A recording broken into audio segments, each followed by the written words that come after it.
morning there, YouTube. Tony here. Today we're going to do something a little different with the video. Today I'm going to take you guys to work with me. Lucky you. It's 3:45 a.m. We are in Groveport, Ohio, and we are fixing to head out to South Shore, Kentucky. So, sit back, strap in, let's go for a ride.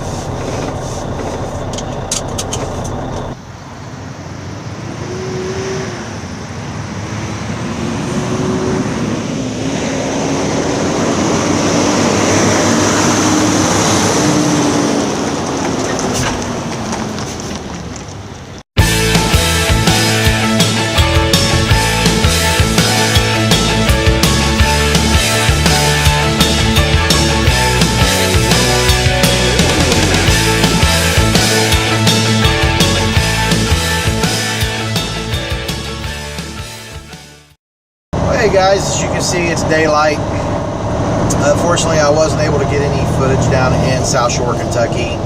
They were down a few guys, and some bad weather was rolling in.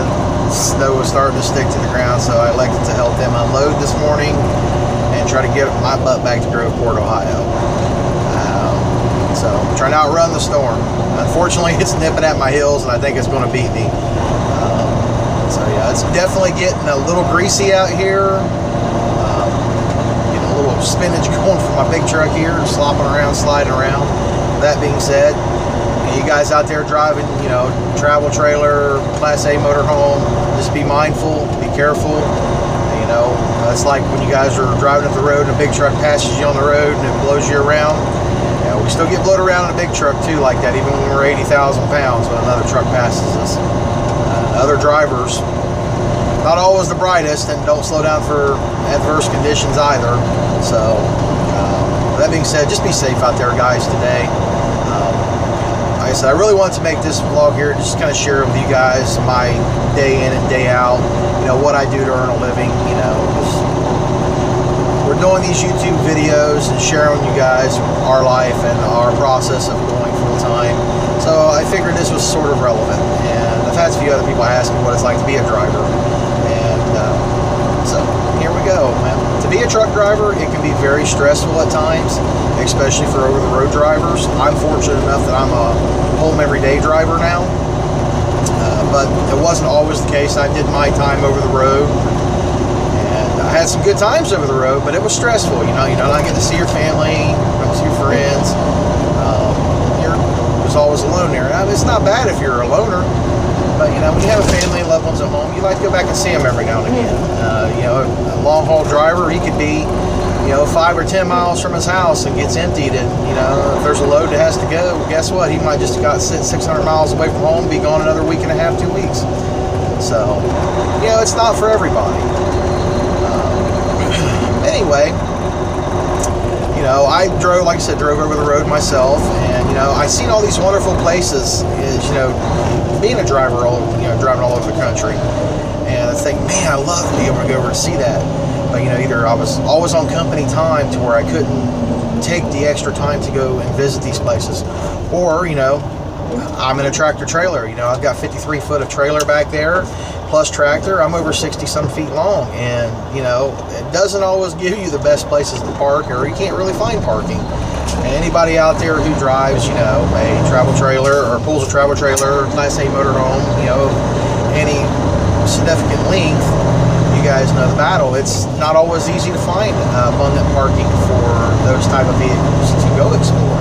Luckily, with the motorhome, if you find a spot, you have a towed vehicle, you get to go explore that. But, driving a truck, you didn't always get that luxury to go and explore the surrounding areas and what that area had to offer. So, with that being said, we are ticking down here. The clock is ticking. We are getting very close to time for us to take off. We have it tentatively planned for end of March, beginning of April, to be full-time RV, and very excited. But the closer we get to this and this becoming a reality, the nerves are starting to kick in. Oh Lord, what are we doing? Are we doing the right thing? But I think honestly it is, what you've been taught and what's been beat into your head as your whole life, at least mine, You need to work hard and, you know, save till you get to be a certain age. You know, you do the American dream, you buy a house, you raise a family, then you go play. You know, unfortunately, you know, you're not promised tomorrow. You don't usually make it. Now, my parents, they worked all their life, and, you know, my mother didn't even make it to retirement before she unfortunately passed away, and then my father passed away, you know, not long before it was time for him to retire. So neither one of them got to retire and go experience and travel to the places they wanted to go, other than just when they were, you know, had vacation time. And anybody who works every day and takes vacation time, you guys all know that I don't care how much vacation time you have, it's just not long enough because you're still on company time. And, you know, there's got to be a better way.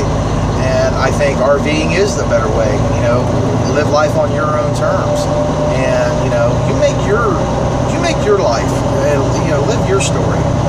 And, you know, that's kind of what we're doing here. Is, you know, we don't want to work to play later. We want to play now and work later. Now, granted, I'm not saying you shouldn't have some sort of savings and stuff like that when you get older, because, you know, you do need these kind of things to sustain life, unfortunately, because you need money. Everybody needs money. If it was a hippie commune back in the, you know, 60s, you didn't always need money. There was money. There was somehow. Everybody made it. But, you know, just kidding around here. But, you know, that's something that you do need to think about, is think about some sort of way to make sure you're covered when you get to be older. Yes, that is definitely important.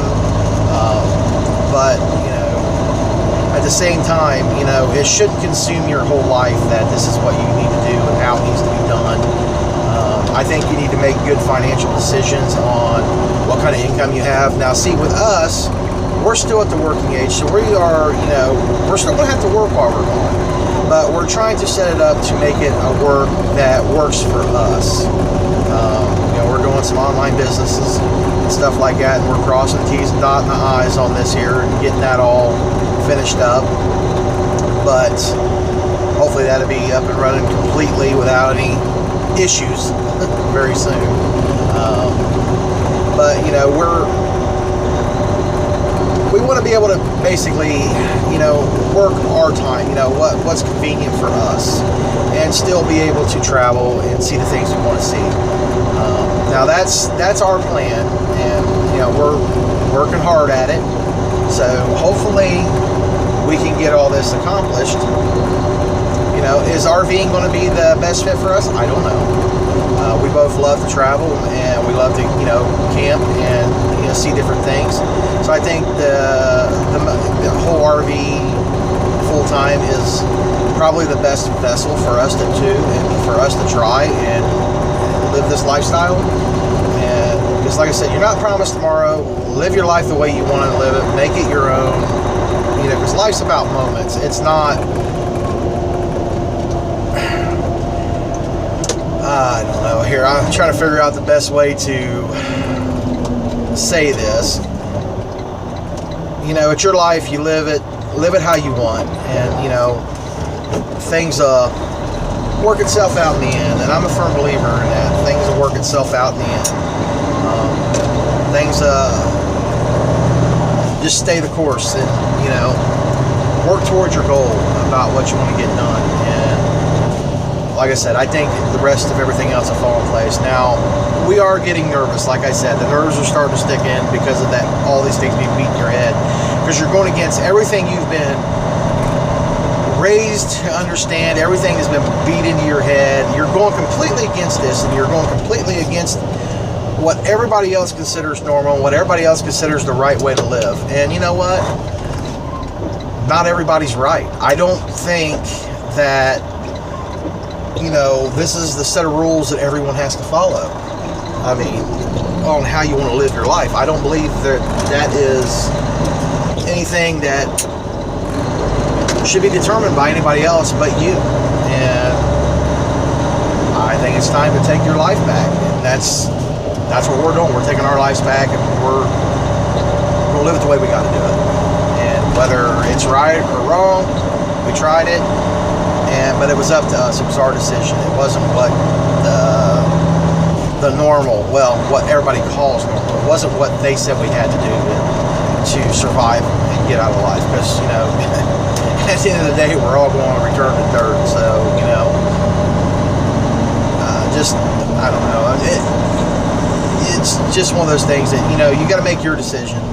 But we definitely looking forward to going. Like I said, I just talking here, we're getting nervous as the time's getting closer, and you know, and I'm trying to stay positive about it myself. And you know, we're starting to gain a little bit more support from family and friends who first thought we were completely out of our head, even thinking about doing this kind of lifestyle. People are starting to come around, and you know, as they start thinking more about it, and they start looking around at their life, they're thinking, you know, maybe there's some precedence to this, and maybe they're right. You know, why are we continuing to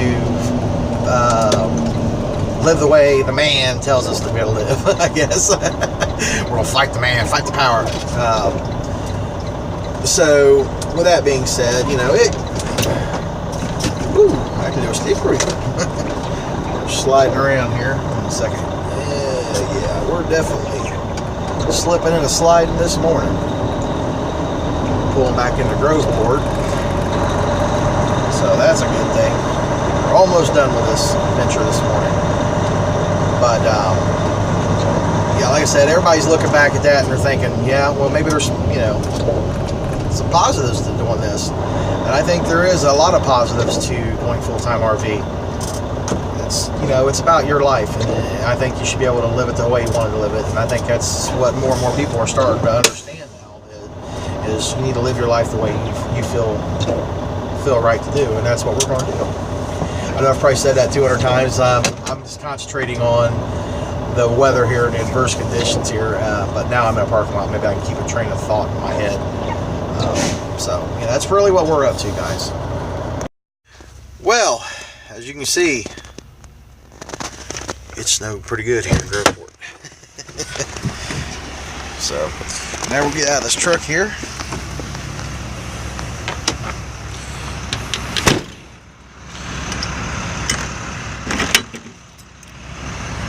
Let some of this air out of here.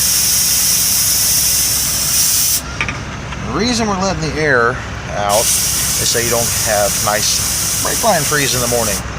It is 16 degrees here right now, and tomorrow morning when it's 12 at 3 o'clock in the morning, I don't want to be messing with it. But yeah, so yeah, with that in mind, any of you guys out there have diesel pusher that has air brakes, might want to let the air out of those so that way they don't freeze up, especially in adverse weather like this, for the simple fact is you get ice in them, they won't release, then it also don't work properly when you get ice in them. So, with that being said, always let the air off of your airlines. It ain't worse being stuck someplace because you can't move, because you didn't let some of the air or the water off of, phew. So if you didn't let some of the water off of your tanks there. It's the condensation, guys.